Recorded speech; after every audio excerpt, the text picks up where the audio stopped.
Good morning. Excuse me. Good morning. It is 8:12 already. Whew. On Thursday, June 17th, 2021. I'm Christiana Ellis. I slept in. This is 5 more minutes. So, yeah, because I'm working from home today, I was able to sleep in a little bit more. But boy, I think my body really needed it because I woke up at about 5 a.m. to take Rocket out. And I went ahead and did it because I woke up briefly, but then I went back to bed and I was deep asleep, man. Woof. Um, then my alarm of like, okay, now it's actually time to be awake and work and things. Uh, yeah, my body was had had I felt like coming out of the hibernation pods in Alien. But yeah. Now I'm kind of coming awake again. Definitely feeling like, yeah, I needed it. I was actually feeling last night before bed like I had let myself get a little bit sleep deprived without totally realizing it, or maybe something else was going on. But I was just definitely feeling like not overly sleepy, but like my brain was just only operating at about 70%. And I was just feeling like, this, yeah, I think this is a sleep thing. I need to, you know, lie down and close my eyes and let my body heal itself. Suddenly makes me think of all the like the nature is healing meme.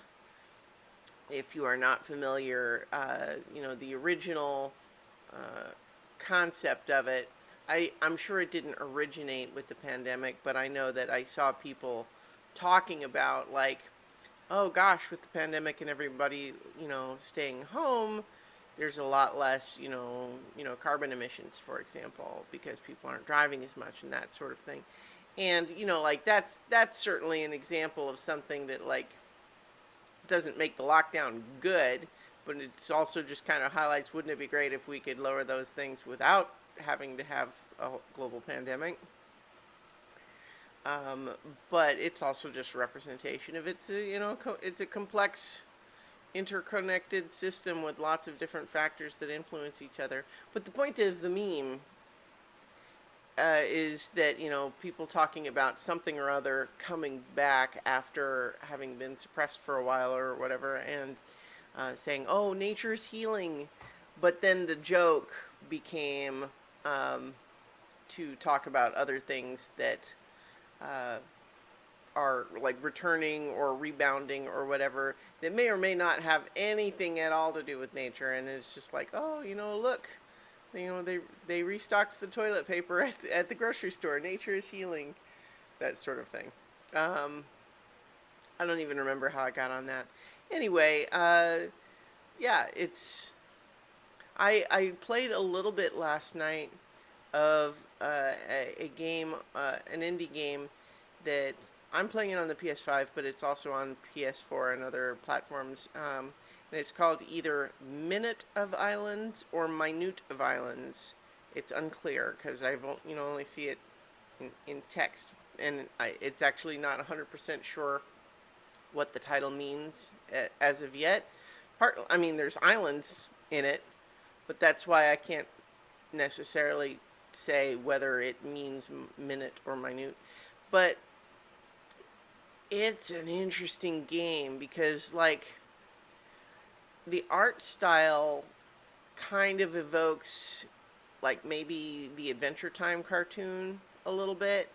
Um, it's kind of colorful, looks almost like a kid's book, cartoony, but at the same time, the story is kind of dark and intense because, like, just at the very surface level, it's about this young girl who becomes the chosen one, the only one who can operate this special thing called the Omni Switch, which is like a tool. And it means that she's needed to save the day and all her people, except that it's kind of exploring like the darker side of what that can mean. And when being the chosen one to save the day doesn't mean that oh, there's some climatic cathartic battle that you fight and then you've won. it means that over a long period of time, you need to put in a lot of hard work and maintenance in order to keep systems working that will allow your people to live, and it requires a lot of personal sacrifice on your part, and it gets into trauma and coping mechanisms and everything. And so it's interesting, and I'm going to keep playing it, but yeah, it's intense. And like I even knew that that was what it was about, and I played a little bit of it, and there was a couple of parts in there where I'm like, oh, gosh. Only like, without getting too much into it, there's a bit where she has to sort of march her way through a cloud of poison gas with this sort of matter of fact, well, I gotta do it sort of attitude to it, and she goes through, and it makes her dizzy, and she passes out and falls through, like falls off a cliff, and then hallucinates that she's at the bottom of the ocean, and she sees like a decomposing body of a dead giant, and then when she's kind of like, the scary part of the hallucination fades, and she's just kind of waking up again, and she's like, I'm okay, I'm okay. Like, this is her mantra for when this sort of thing happens to her all the time. It's like, oh, yikes. But it's interesting though. I'm interested to keep playing it and see where it goes. Is like, I think it's neat to see how video games can explore different kinds of stories. Anyway, I'll leave it there, and I will talk to you all tomorrow for 5 more minutes.